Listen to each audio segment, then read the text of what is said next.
Abasirikale ba poliisi okuva ku CPS nga bali wamu n'amagye bakoze ebikwekweto mu bifo eby'enjawulo mu kibuga Kampala mwe bakwatidde abateeberezebwa okuba abamenyi b'amateeka abasoba mu 100.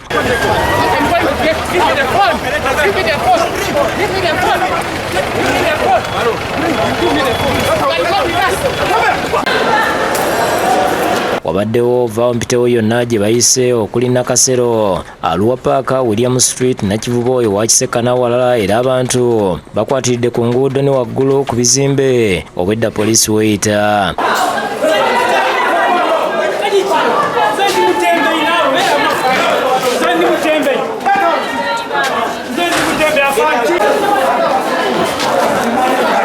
Amu ku bantu abakwatiddwa babadde n'ebyambalo by'amagye, enjaga, ebyambe mu ngalo n'ebisumuluzo bimuyizi tasubwa.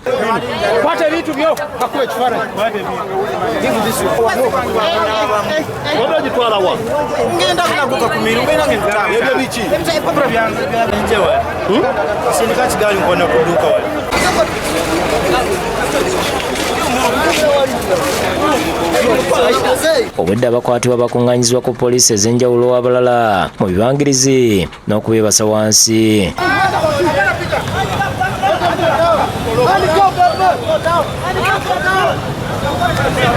Sina kyenkoze Abdan Nafi nze nkola kwiriya muyatwetika migugu nezikonteyina netawo lyange lirina omuno. Sina kyenkoze balina akaba ku piki ne bankwata.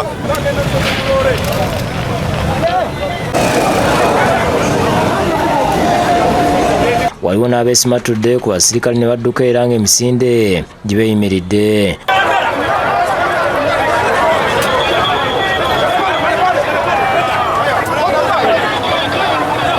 Mwala gwe Nakivubo poliisi eremereddwa okuggyayo abamenyi b'amateeka kuba olubalengedde ne beesonseka mu myala.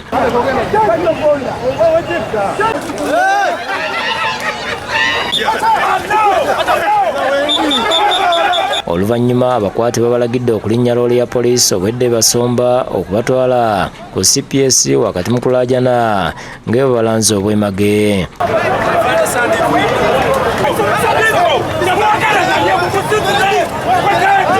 Omwogezi wa poliisi mu Kampala n'Emirano Patrick Onyango agamba bakikoze kukwata agakyala kimpadde aganyagulula bannakibuga.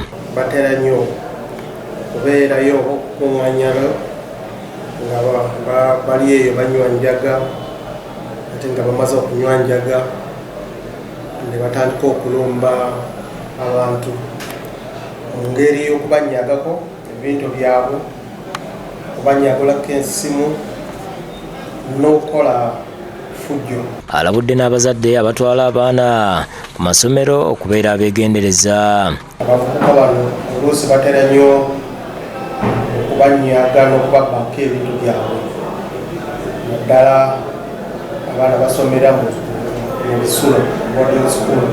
William Buyondo yakusakidde gweno ku Lwabukedde TV.